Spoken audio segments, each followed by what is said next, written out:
नमस्कार दोस्तों, story lovers channel में फिर से आपका एक बार हार्दिक स्वागत है। आज जानेंगे कि द्रौपदी 5 पांडवों के साथ कैसे रही। आइए जानते हैं। महाभारत के अनुसार द्रौपदी राजा द्रुपद की बेटी और पांडवों की पत्नी थी। कौरवों द्वारा आयोजित किए गए जुए के खेल में द्रौपदी को दांव पर लगाया गया था।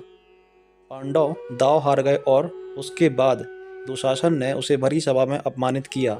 द्रौपदी के चरित्र के ये वो पहलू हैं जिनके बारे में अधिकांश लोग जानते हैं, लेकिन बहुत कम लोग जानते हैं कि द्रौपदी का किरदार बहुत आदर्श है और उससे बहुत कुछ सीखा जाता है। तो आइए जानते हैं उनसे जुड़ी कुछ बेहद रोचक कथाएं। दोस्तों, गर्भ से नहीं हुआ था द्रौपदी का जन्म। महाभारत ग्रंथ के अनुसार एक बार राजा द्रुपद पांडवों से पराजित होने के कारण परेशान थे। जब जब से द्रोणाचार्य के कारण युद्ध में उनकी हार हुई, उन्हें एक पल भी चैन नहीं था। राजा द्रुपद चिंता के कारण कमज़ोर हो गए। वे द्रोणाचार्य को मारने वाले पुत्र की चाह में एक आश्रम से दूसरे आश्रम भटकने लगे। ऐसे ही भटकते हुए वे एक बार कलमाशी नाम के नगर में पहुंच गए। उस नगर में ब्रह्मचर्य का पालन करने वाले और सनातन ब्राह्मण रहते थे। वहीं उन्हें 2 ब्राह्मण याज और उपयाज मिले। उन्होंने पहले छोटे भाई उपयाज से अपने लिए पुत्र प्राप्ति हवन करने के लिए प्रार्थना की। फिर उपयाज के कहने पर उन्होंने उपयाज से प्रार्थना की। उसके बाद याज ने राजा द्रुपद के यहाँ पुत्र प्राप्ति के लिए हवन करवाया। उस अग्निकुंड से एक दिव्य कुमार प्रकट हुआ। वह कुमार अग्निकुंड से निकलते ही गर्जना करने लगा। वह रथ पर बैठकर इधर उधर घूमने लगा। उसी वेदी यानी हवन कुंड से कुमारी पांचाली का भी जन्म हुआ था। पांचाली यानी राजा द्रुपद की पुत्री द्रौपदी कमल की पंखुड़ी जैसी आंखों वाली, नीले नीले घुंघराले बालों और कोमल होंठों वाली थी। उसका रंग सांवला था। ऐसा लगता था मानो कोई देवना का मनुष्य शरीर धारण करके सामने आ गई हो। इसके बाद ब्राह्मणों ने दिव्य कुमार व कुमारी का नामकरण किया। उन्होंने कहा कि यह कुमार असहिष्णु और बलवान व रूपवान होने के साथ साथ ही कवच कुंडल धारण किए हुए है। इन पर अग्नि का प्रभाव दिखाई देता है, इसलिए इनका नाम धृष्ट ध्रुम होगा। यह कुमारी कृष्ण वर्ण की है, इसका नाम कृष्णा होगा। द्रौपदी को क्यों मिले 5 पति? द्रौपदी पूर्व जन्म से ही बड़े ऋषि की गुणवान कन्या थी। वह रूपमती, गुणवती और सदाचारणी थी, लेकिन पूर्व जन्मों के कर्मों के कारण किसी ने उसे पत्नी रूप में स्वीकार नहीं किया था। इससे दुखी होकर वह तपस्या करने लगी। उसकी उग्र तपस्या के कारण भगवान श्री प्रसन्न हुए और उन्होंने द्रौपदी से कहा, तू मनचाहा वरदान मांग ले। इस पर द्रौपदी इतनी प्रसन्न हो गई कि उसने बार बार कहा कि मैं सर्वगुण युक्त पति चाहती हूँ। भगवान शंकर ने कहा, तूने मनचाहा पति पाने के लिए मुझसे 5 बार प्रार्थना की है, इसलिए तुझे दूसरे जन्म में एक नहीं 5 पति मिलेंगे। तब द्रौपदी ने कहा कि मैं आपकी कृपा से एक ही पति चाहती हूँ। इस पर शिव जी ने कहा, मेरा वरदान व्यर्थ नहीं जाना चाहिए, इसलिए तुझे 5 पति ही प्राप्त होंगे। दोस्तों, स्टोरी लवर्स चैनल को सब्सक्राइब करें। द्रौपदी का किरदार क्यों है महत्वपूर्ण? दोस्तों, महाभारत के अनुसार द्रौपदी सुंदर होने के साथ ही बहुत बुद्धिमान स्त्री रही होगी। जब भी पांडव कमजोर पड़े या उन्हें कोई निर्णय लेने में संकोच हुआ, तो द्रौपदी ने हमेशा एक पत्नी का कर्तव्य निभाया। वो ये बखूबी जानती थी कि उसे कब कितना और कहाँ बोलना है। द्रौपदी ने नहीं कहा, अंधे का पुत्र अंधा। महाभारत के सभा पर्व में मिले वर्णन के अनुसार इंद्रप्रस्थ में आकर राजा युधिष्ठिर ने राजयूष यज्ञ का आयोजन किया, जिसमें हस्तिनापुर के दुर्योधन ने अपने बंधु बांधवों सहित उपस्थित हुए। इस यज्ञ में दूर दूर तक देश के राजा महाराजा भी आए हुए थे। यहाँ पर दुर्योधन को महल के निरीक्षण के समय जब उपहास का पात्र बनना पड़ा। एक दिन की बात है, राजा दुर्योधन उस सभा भवन में भ्रमण करता हुआ स्तंभक मणिमय स्थल पर पहुंच जाता है। वहां जल की आशंका से उसने अपने वस्त्र ऊपर उठा लिए। उसके बाद वह सभा में दूसरी ओर चक्कर लगाने लगा और एक स्थान पर वह गिर पड़ा। इससे वह मन ही मन बहुत लज्जित हुआ। फिर स्तंभक मणि के सामने स्वच्छ जल से भरे सुशोभित बावली और स्थल मानकर वह वस्त्रों सहित जल में गिर पड़ा। इस दृश्य को देखकर भीम, अर्जुन, नकुल और सहदेव इस बात पर हंसने लगे। दुर्योधन उपहास नहीं सह सका।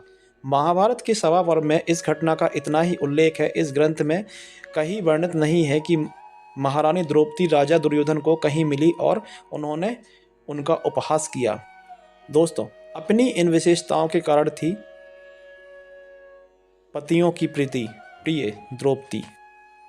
एक पत्नी को किस तरह अपने पत्नी धर्म का पालन करना चाहिए, इसका द्रौपदी से अच्छा उदाहरण कोई दूसरा नहीं हो सकता। महाभारत में एक दृश्य है जहाँ सत्यभामा द्रौपदी से मिलने आई हैं और दोनों आपस में बातचीत कर रही हैं। सत्यभामा ने द्रौपदी से पूछा कि सखी, मैं देखती हूँ कि तुम्हारे पति पांडव तुम्हारे वश में रहते हैं, वे सभी तुम्हारे अधीन हैं, सो आप ये रहस्य मुझे भी बताएं कि आपके 5 बलशाली पांडव पति आपका इतना सम्मान क्यों करते हैं। तब द्रौपदी बोली, सत्यभामा तुम मेरी सखी हो, इसलिए मैं तुम्हें बिल्कुल सच बताती हूँ। मैं अहंकार और क्रोध से दूर रहती हूँ। मैं अपने मन पर काबू रखकर केवल पति की खुशी देखते हुए उनकी सेवा करती हूँ। असभ्यता से खड़ी नहीं होती, उनसे कड़वी बातें नहीं करती हूँ, बुरी जगह पर नहीं बैठती हूँ, बुरे आचरण को अपने पास भी भटकने नहीं देती, उनके हर संकेत का अनुसरण करती हूँ, चाहे कैसा भी पुरुष हो। मेरा मन पांडवों के अलावा किसी पुरुष पर आकर्षित नहीं होता है। पतियों के भोजन किए बिना मैं भोजन नहीं करती हूँ, उनके नहाए बिना मैं नहीं नहाती। जब जब पति घर आते हैं तो मैं खड़ी होकर आसन और जल देकर उनका सत्कार करती हूँ। मैं बातचीत में किसी का तिरस्कार नहीं करती, समय पर भोजन बनाती हूँ और सभी को प्रेम से खिलाती हूँ। मेरे पति जिस चीज़ को नहीं खाते, नहीं पीते, सेवन नहीं करते, उनसे मैं भी दूर रहती हूँ। मेरी सास ने मुझे जो भी धर्म बताए हैं मैं उनका पालन करती हूँ। विपरीत समय में अपने पति का हर संभव सहयोग करती हूँ। रिश्ता कोई भी हो, करें पूरा विश्वास। दोस्तों, कहते हैं किसी भी रिश्ते की बुनियाद विश्वास से होती है। द्रौपदी का चित्रण हमें महाभारत में एक ऐसी पत्नी के रूप में मिलता है जो हर परिस्थिति में अपने पति पांडवों पर आंख मूंद कर विश्वास करती हैं, फिर चाहे पति द्वारा दांव पर लगाया जाना हो या जयद्रथ द्वारा अपहरण या कीचक का बुरी नज़र डालना। द्रौपदी ने कभी अपना विश्वास नहीं डगमगाने दिया। एक बार की बात है, पांडव द्रौपदी को आश्रम में अकेला छोड़कर धौम ऋषि के आश्रम चले गए थे। उस समय सिंधु देश का राजा जयद्रथ विवाह की इच्छा से शाल्व देश जा रहा था। जयद्रथ और उसकी सेना उस समय धौम ऋषि के आश्रम के पास से गुजर रही थी। जयद्रथ की नज़र आश्रम के बाहर अकेली खड़ी द्रौपदी पर पड़ गई। वह उस पर मोहित हो गया। उसने द्रौपदी के पास जाकर पूछा, हे सुंदरी, तुम कौन हो? तुम्हारा पति कौन है? या तुम कोई दिव्य कन्या हो? जब द्रौपदी ने अपना परिचय दिया और कहा कि मैं महाराज द्रुपद की पुत्री कृष्णा हूँ और मेरे पति पांडव हैं, यह सुनकर जयद्रथ बोला कि उन पांडवों के पास कुछ भी नहीं है, वे अब वनवासी हो गए हैं। तुम मुझसे विवाह कर लो और महलों का सुख भोगो। द्रौपदी ने उसे धिक्कारा और कहा, वीर होकर ओछी बात करते हो, तुम्हें लज्जा नहीं आती?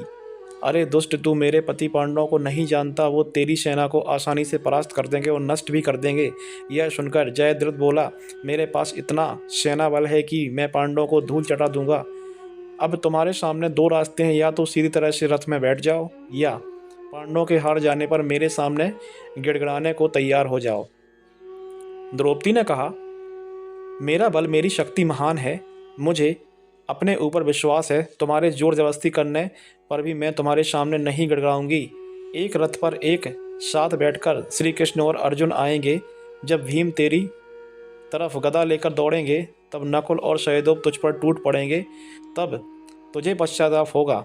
यह सुनते ही जयद्रथ द्रौपदी को घसीटने लगा। द्रौपदी ने उससे कहा, मेरे कुरुवंशी पति शीघ्र ही मुझसे मिलने आएंगे और तुझे मार डालेंगे। जब पांडव फिर से आश्रम पहुंचे तो दासी ने उन्हें बताया कि जयद्रथ ने द्रौपदी का अपहरण कर लिया है। यह सुनकर 5 पांडव द्रौपदी की खोज में निकल पड़े। जब उन्होंने द्रौपदी को जयद्रथ के रथ पर बैठे देखा तो वे आग बबूला हो गए। उन्होंने जयद्रथ और उसकी सेना पर आक्रमण कर दिया। सारी सेना डरकर भाग गई। अपनी सेना का यह हाल देखकर जयद्रथ ने द्रौपदी को रथ से उतारा और भाग गया। इस प्रकार द्रौपदी की 5 पांडवों ने मिलकर रक्षा की। कहानी अच्छी लगी हो तो चैनल को सब्सक्राइब करें। धन्यवाद दोस्तों।